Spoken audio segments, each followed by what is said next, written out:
LeBron's a great player and a great guy.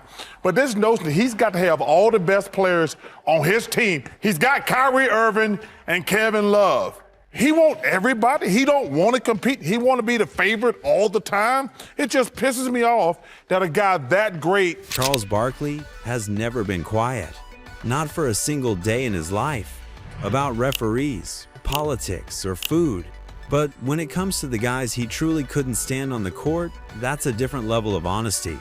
Barkley didn't just hate losing. He hated being disrespected. He hated fake tough guys. And more than anything, he hated players who thought they were better than him. This is a list of the 7 players who got under his skin, lit the fire, and stayed in his head long after the buzzer, starting with LeBron James. For over a decade, Chuck has been labeled a LeBron hater, and not without reason. But it didn't start that way. Back when LeBron first came into the league, Barkley was one of his biggest supporters. He praised his passing, his maturity, his unselfishness. But everything changed in 2010 when LeBron took his talents to South Beach. Chuck didn't hold back. He said the decision was weak, called it a cop-out, and criticized LeBron for teaming up with Dwyane Wade and Chris Bosh. In his eyes, the league's best player should want to beat the best, not join them. Barkley, who always defended the old-school mentality of guys like Jordan and Bird, saw Miami as a shortcut. From that point on, Barkley's critiques only got sharper. In 2017, when LeBron publicly pushed the Cavaliers front office to bring in more help, Barkley was asked about it on Inside the NBA. His response was short and straightforward. Does he want all the good players? He's got Kyrie Irving and Kevin Love. He pointed out that LeBron already had 2 All-Stars in Kyrie and Kevin Love. Why was he still asking for more? That led to a rare moment, LeBron firing back. He told ESPN, "I'm not going to let him disrespect my legacy like that. I'm not the one who threw somebody through a window. I never spit on a kid. I never had unpaid debt." Barkley, in turn, stood by his comments and said he wasn't taking it personally. "I've said the same stuff for 10 years. Eventually, things cooled off. They had some normal interactions during All-Star broadcasts, and Barkley dialed back the personal shots. But the respect never turned into admiration. Barkley still refuses to put LeBron above Jordan in the GOAT debate, and he doesn't shy away from making it clear. LeBron has played how many more seasons than Michael Jordan, and he's still behind? Even after LeBron won the 2020 title in the bubble, Barkley didn't let up. He called them bubble gangsters and dismissed the ring as less legitimate than others. Since then, he's repeatedly criticized the Lakers, calling them too old, too dramatic, and too inconsistent. Which brings us to the next guy on this list. He's a former NBA sharpshooter, now turned analyst, and he's been going toe-to-toe with Chuck on TV all year long. Let's stay in Los Angeles and talk about JJ Redick. JJ was never on Barkley's radar. A role player for most of his NBA career, Redick wasn't the kind of guy Barkley ever really mentioned. He had no all-star appearances, MVP-level seasons, or high-profile drama. He was a great shooter, a specialist, a guy who knew his job and stuck to it. But after retiring, things changed. Redick stepped into media and started pushing back. Not just on players, but on narratives, especially from the older generation. He challenged the idea that physicality automatically made the game better. He questioned the vague claims about the 80s being tougher, more competitive, more real. And although he didn't always name names, everyone could tell who he was talking about. Barkley wasn't impressed, but the situation didn't boil over. Not yet. When Redick joined ESPN, the tension grew, but still no direct explosion. Barkley mocked the network often, calling its coverage soft, overproduced, and out of touch. It didn't seem personal, just more of the same old-school critique. But then Redick made the jump to coaching. That's when everything shifted. Barkley already had a long track record of bashing the Lakers. Too dramatic, too inconsistent, too old. And now they were handing the keys to JJ Redick, a first-time coach with no bench experience, tasked with leading LeBron James and Luka Barkley snapped. JJ Redick said something about me. JJ, you better calm down. The warning came early during an Inside the NBA segment, delivered like a jab with a smile, but it got sharper. I don't know who that is, but JJ, you come for the king, you better not miss. That one hit harder. Barkley felt Redick had been taking indirect shots at him for years. Now he was in the hot seat, and Barkley wasn't holding back. Then the sarcasm kicked in full force. I'm J.J. Redick. I can make this thing work. The mockery was clear. It wasn't just about Redick's qualifications, or lack thereof. It was about the attitude, the confidence. The sense that Redick, after years of podcast takes and TV debates, was now coaching one of the league's most volatile teams and acting like he had it figured out. And Barkley wasn't alone. A lot of players from his era felt the same way. Redick, in their eyes, skipped the line. Went from role player to media darling to head coach without paying the full price. Whether that's fair or not doesn't really matter. Barkley clearly doesn't think much of the Redick experiment. And Redick's not pretending otherwise. He's taken his own shots back on air, accusing Barkley of being out of touch, dismissive, and stubborn. Their relationship, if you could even call it that, remains cold.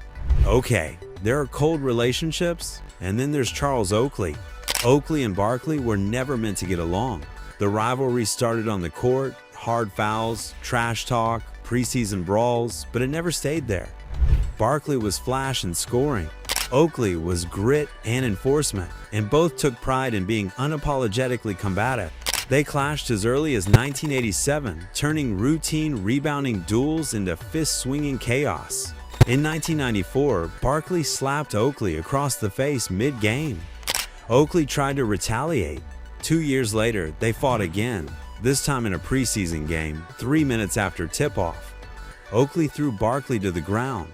The league suspended Oakley for 2 games. Barkley got 1. Off the court, things didn't cool down. In 1998, Barkley mocked Oakley to Patrick Ewing after the Knicks traded him to Toronto. Word got back to Oakley. He confronted Barkley at a union meeting during the lockout. The details of that incident remain contested, but no one denies the tension. Years later, Barkley became a media figure. Oakley stayed a lightning rod. When Barkley criticized the Cleveland Cavaliers in 2016, suggesting the Hawks should have knocked somebody on their ass for running up the score, Oakley snapped back on Twitter. Charles Barkley, you better stop talking so about Cleveland. You was never tough. You hide behind TNT. Barkley responded, live on air. I don't like him or dislike him. I don't think about it. Of course, you can tell that statement isn't particularly true, especially when you take into account what Barkley said just a moment later. He's not important enough for me to think about. Oakley never let it go. He's brought up Barkley on podcast after podcast, calling him a fraud, a fake tough guy, someone who got protected by the league and now runs his mouth from a studio.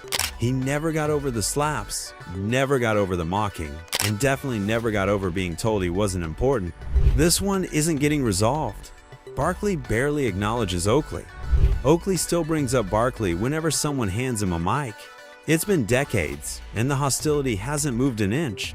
And next up, we have another older player Barkley feuded and fought in the 1980s, Bill Laimbeer. Bill Laimbeer wasn't just disliked by Barkley, he was singled out. During the 80s and early 90s, Laimbeer built a reputation as the league's most unapologetic enforcer. Cheap shots, elbows, flops, he did whatever it took to win, and Barkley never respected it. He made that clear on multiple occasions. These are Detroit fans, and ever since I punched Bill Laimbeer, they've been happy. The most infamous chapter came in April 1990 during a regular season game between the Sixers and Pistons. The Sixers had already sealed the win. Then Rick Mahorn dunked on Rodman, held the ball out, and stared him down. Laimbeer didn't like the showboating, so he rushed in, threw hands, and triggered a full brawl. Barkley was right behind him, swinging. While the reports at the time were focused on the brawl itself, they were quick to highlight the 2 main culprits. Bill Laimbeer, Charles Barkley. And the fact that the duo have been hating one another for a whole now. They make no secret of the fact that they don't like each other. Barkley fought Laimbeer, then fought a fan on his way out. After the fight, Chuck went of the rails even more. Barkley went into the locker room and actually broke a toilet seat. After the game, Barkley didn't hold back. He said, I don't care if I get fined, I make $3 million. What's a couple $1,000s? Barkley called the whole thing cheap, saying Laimbeer had a shot at the heavyweight title and lost. Claimed he landed 3 or 4 clean punches. He even joked that he'd won both the Central Division and a boxing title that night. Laimbeer blamed Barkley. He told the reporters that Barkley hit him first. He called Barkley's comments unintelligible, said that was just how he talks. The feud didn't fade. Laimbeer later accused Barkley of overreacting, of always needing to escalate. Barkley responded by calling Laimbeer dirty, fake tough, and everything in between. This was never some competitive rivalry. It was personal. They didn't just clash on the court, they clashed in worldview. Barkley saw himself as physical, but fair. He thought Laimbeer crossed the line on purpose and without shame.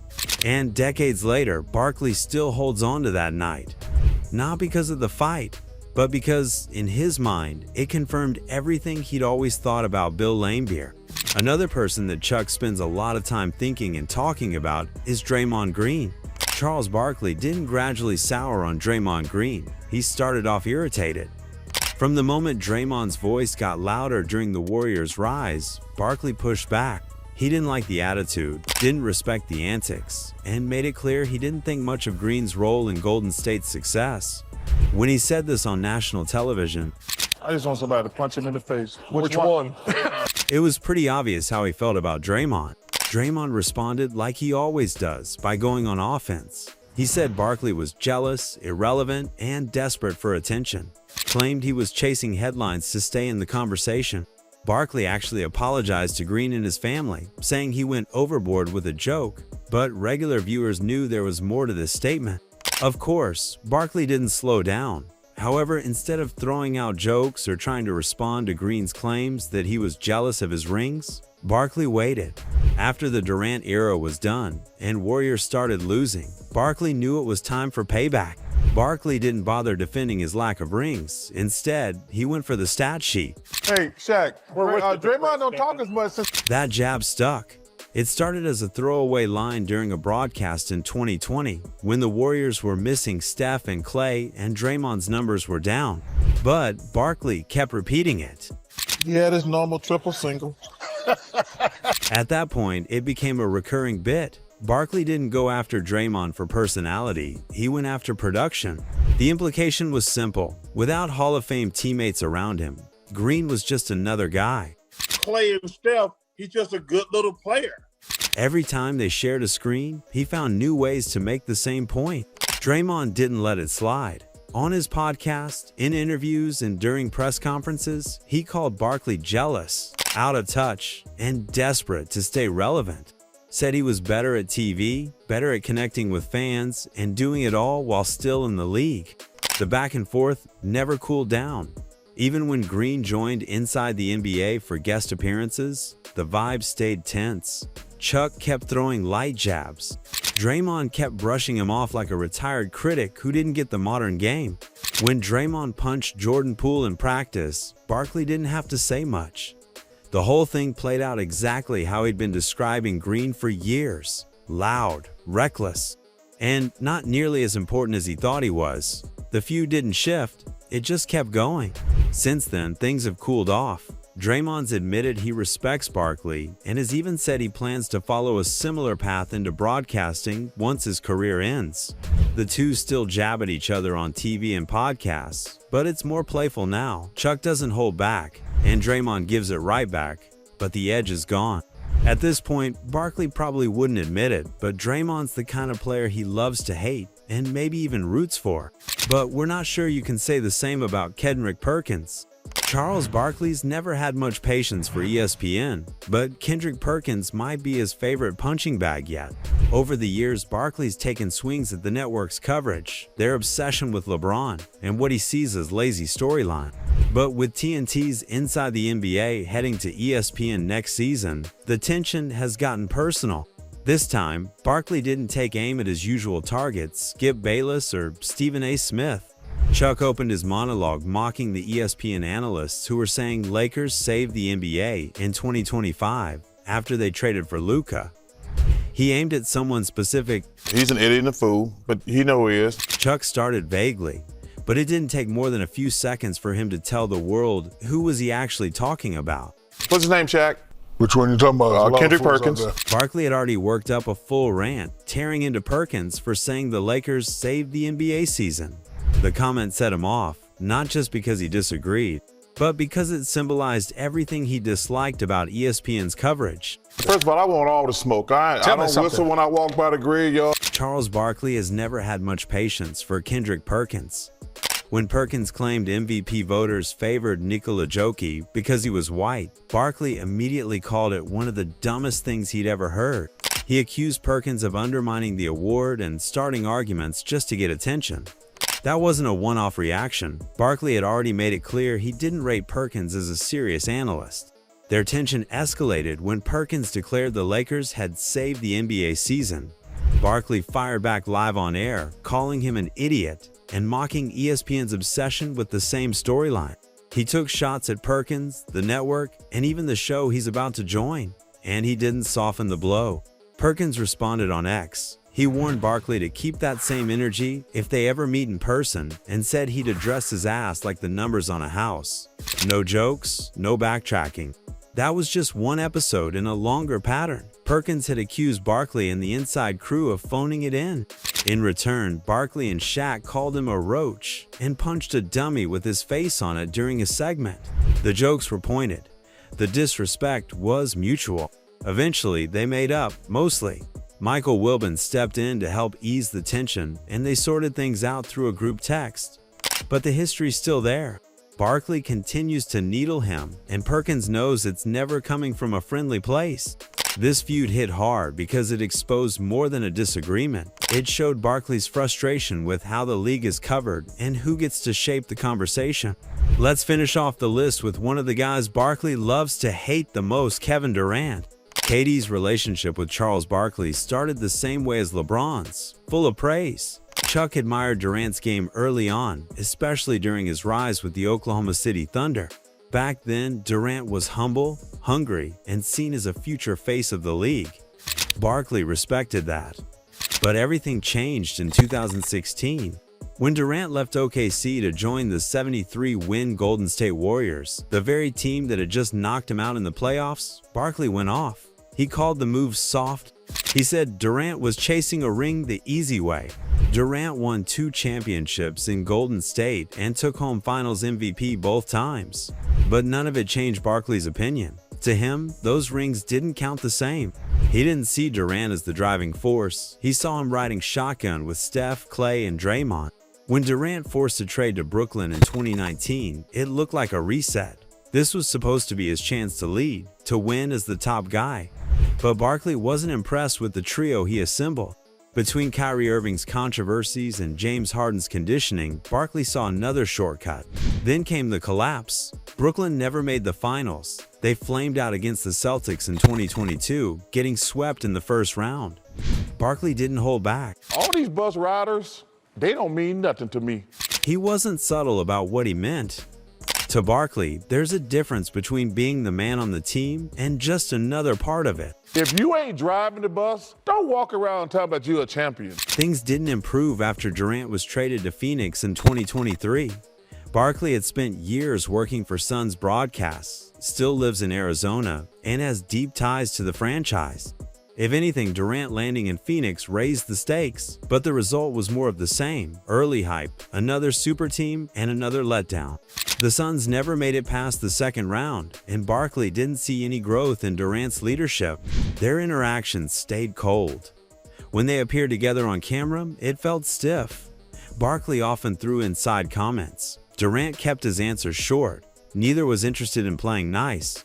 In the following years, when asked about Durant, Barkley kept pushing the exact same message over and over again. He's going to have to win a championship as the bus driver. Until that happens, Barkley won't give him the validation.